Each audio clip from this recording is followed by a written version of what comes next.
Hey,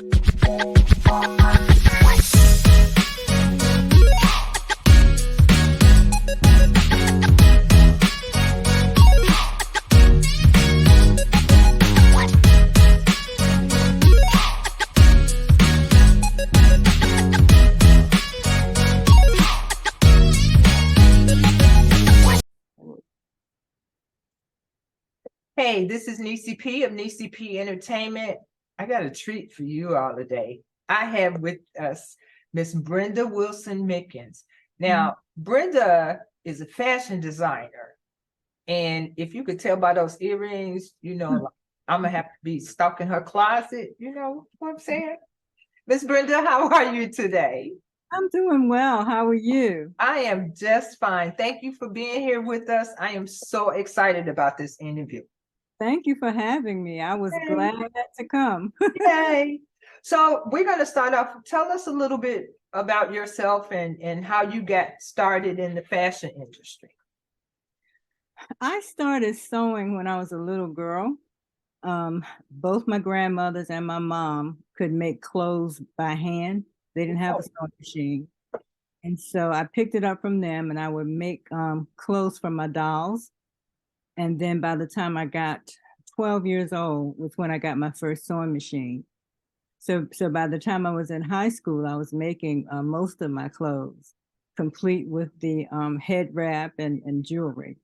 I didn't learn how to do the shoes, but if I had learned how to do the shoes, I would have done that too.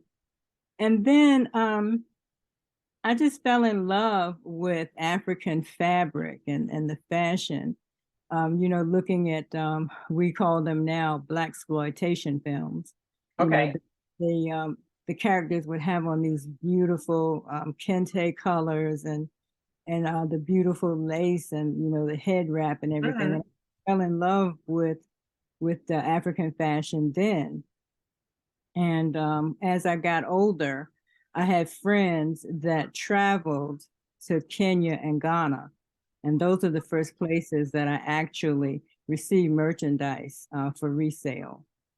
So that's pretty much it.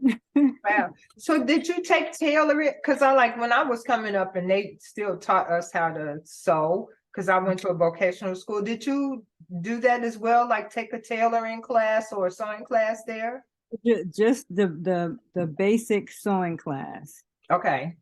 That was really all I took. And I've always been creative enough that I could take the patterns that we would use and do something different with it so that it wouldn't look like the pattern. Oh. Yeah, that began my designing skills.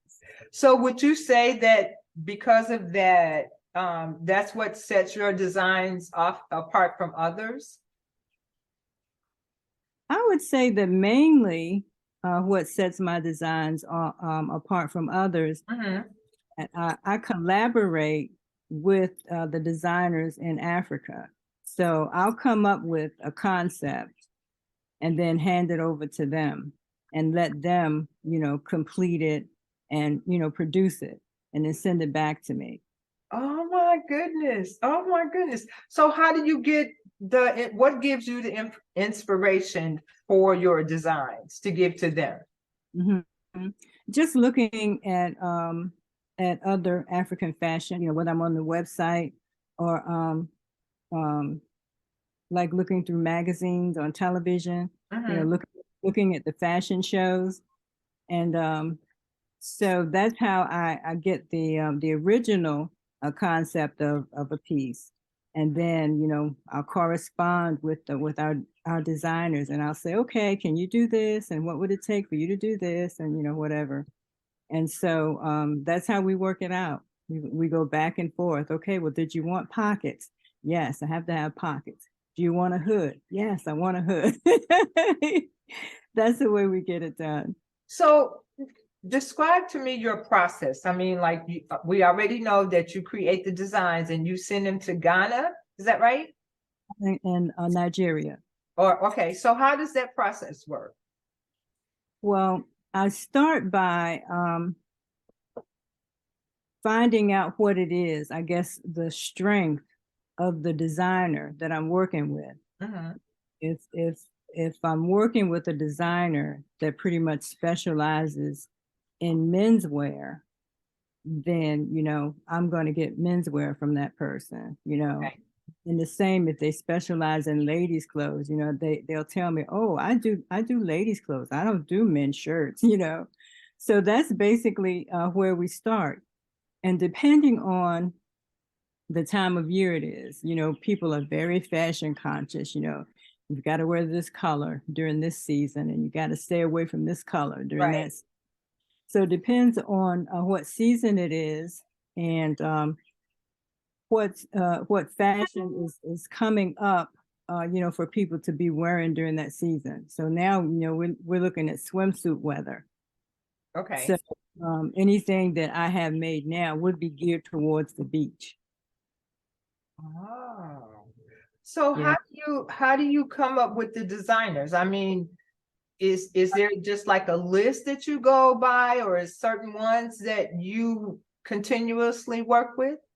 I actually have an African business coach, and she has put me in touch with the ones that I'm working with now. It's actually two designers in Nigeria.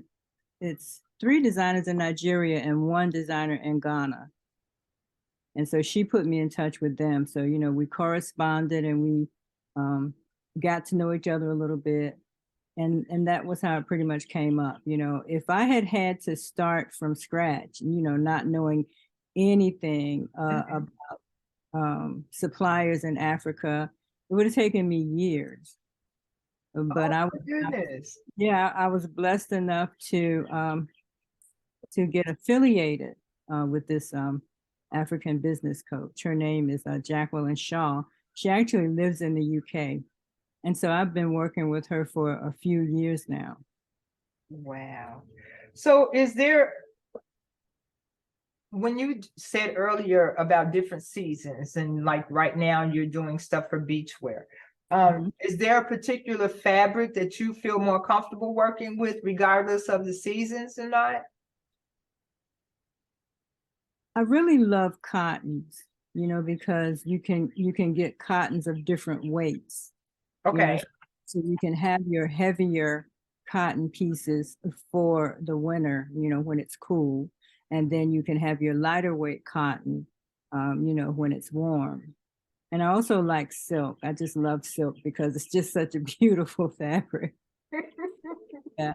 So I pretty much I work with a lot of cotton, and the Ankara fabric, the beautiful colors, that actually come from Africa. They're basically cotton.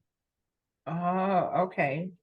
So how do you pick your audience when you're designing something? What do you Mhm. shoot for? Do you do a specific target audience like for younger people or for older people or middle age? Do you do Yeah. something similar to that? Right now, I am just getting into the younger market Okay. because when I first began, I had in mind people who look like me, older, Okay. been around for a while. Uh, that I know that they're at a place where they really understand the African fashion. Mhm. They understand the symbols, they understand what the colors mean. And they're basically who I target. I would say the 35 to 60 group Okay. is who I've been targeting. Now, recently, my granddaughter is turning 20 this year, and she had never really been interested in having me make her anything. Uh, Okay. but then she's seen some of the things that have actually come out of Africa, and so she said, I want you to make me this. And I said, okay, I'll do that. And then I said, well, if I'm going to make you this, then you've got to model it on Instagram. And she says, oh, no problem, because I think I've got like 14,000 followers on Instagram. Oh my goodness. Oh my Hey, you can. Why did I not do this? goodness. Oh my goodness. So I'm just getting into that younger market, and I do see a difference, and I've heard people say it before, and now I actually see it, that the older audience, the more mature, is on Facebook, and the younger people are on Instagram. Yeah, pretty much. When I look at my statistics, and it says something like 88%, between the ages of 35 and 50 or something like that on Facebook, and then look at the Instagram statistics and see that it's like 18 to 34 on Oh, Instagram. okay. Yeah. Okay. That's something I'm gonna definitely have to look into. So how do you stay motivated and inspired? How do you do that? It's difficult. I'm not going to lie. I'm not gonna say that I wake up every day with a pen in my hand and sketching and pulling colors and stuff together. It's not like that. Okay. But I have to keep in mind my end goal, and my end goal is so big that I have to start building now, Mhm. and have to be consistent with it. So maybe later on we'll talk about my end goal. Okay. Well, since you brought that up, what is your end goal? I mean, I got a couple of more questions, but let's go that route. What is your end goal? Okay, I would love to have a production site in one of the African countries where I'm working right now. Mhm. Ultimately, I don't know if you know this, but a lot of people don't know that African countries are very, very big cotton producers. Okay. I would love to have a farm. I would love to have a cotton farm and then a production site where the cotton is made into fabric, and then made into fabric, and then fabric made into fashion, and then have a fulfillment site in Africa as well as a retail site in Africa, and then have a fulfillment site here in Virginia, so that when my things, when I get orders here in the States, Okay. they can be shipped from Africa directly to our facility for disbursement. So that's my end goal, and I would love to employ maybe 500 people. Oh my goodness. So that's a fashion Amazon in the making. Yes, yes. Yes. People to work, and teach people who don't really understand, Mhm. the importance of taking care of your clothes, and how you don't have to throw anything away. It can be remade. They call it upcycling now. So it Okay. can be remade into something. Even if say you got a skirt that's got holes in it. Well, a lot of people like to wear skirts and pants with holes in it. Right. My generation doesn't. So you don't throw the skirt away. Don't use it for a dust rag. You can take it and turn it into a head wrap. You can turn it into a scarf. You can turn it into a belt. You know, and make jewelry from it. You So know, that's a thing. really good conception. Mhm. Because the first thing that came to my head was to take a skirt and then sew it up in the middle and make kind of like shorts or Yeah, you capris can or do that something too. with it. Definitely, you can do Yeah. that. Hmm.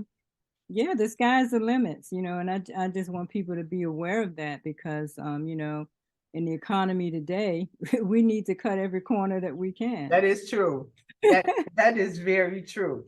So, Miss Brenda, we're going to take a break right now, and we're going to come back. And I see you got some fashions behind you, so we want to take a look at what you got going on behind you. So, this is Nessyp with Miss Brenda, and we'll be right back.